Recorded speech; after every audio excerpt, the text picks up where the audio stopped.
So ಮದುವೆಯ ವಿಚಾರಕ್ಕೆ ಬರೋದಾದರೆ ಮೇಡಮ್ ಸರ್ನ ಮೊದಲು ನೀವು ಭೇಟಿಯಾಗಿದ್ದೀಯಲ್ಲಿ? ನಾನು ಅವ್ರನ್ನ ಸುಮಾರು ಸಲ ನೋಡಿದ್ದೆ ಮದುವೆಗಿಂತ ಮುಂಚೆ. ನೋಡಲೇಬೇಕಾದಂಥ ಫಿಗರ್?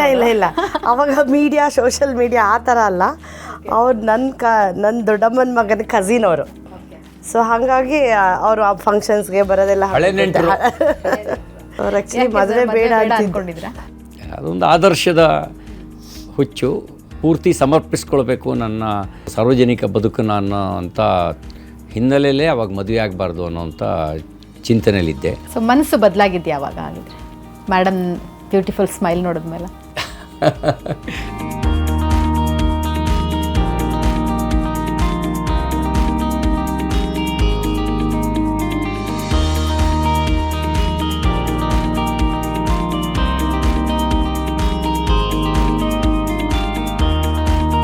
ಎರಡು ಸಣ್ಣ ಹುಡುಗಿಯಿಂದಲೂ ನೋಡಿದ್ದೆ. ಹಾಗಾಗಿ ಏನೋ ಆ ಥರದ್ದೇನಿಲ್ಲ.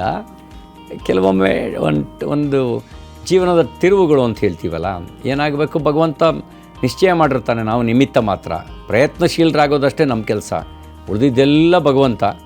ಪ್ರಪೋಸಲ್ ಯಾರ ಮನೆ ಕಡೆಯಿಂದ ಬಂತು ಫಸ್ಟ್? ನಾವೆಲ್ಲ ಈ ಕಸಿನ್ಸೇ ಅಲ್ಲ, ಹಾಗಾಗಿ ನಮಗೆ ನ್ಯಾಚುರಲಾಗಿ ಹೀಗೇ ನನ್ನ ಕಸಿನ್ ಕಡೆಯಿಂದ ಹಿಂಗೆ ಬಂತು.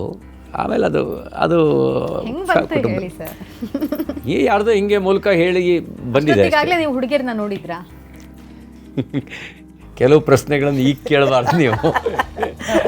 ಅಲ್ಲ ಸರ್, ನೀವು ಮದುವೆಗೆ ಹುಡುಗಿ ನೋಡಿದ್ರಾ?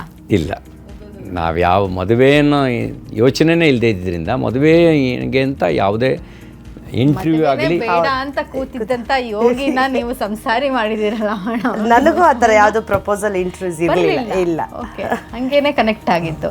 ಓಕೆ.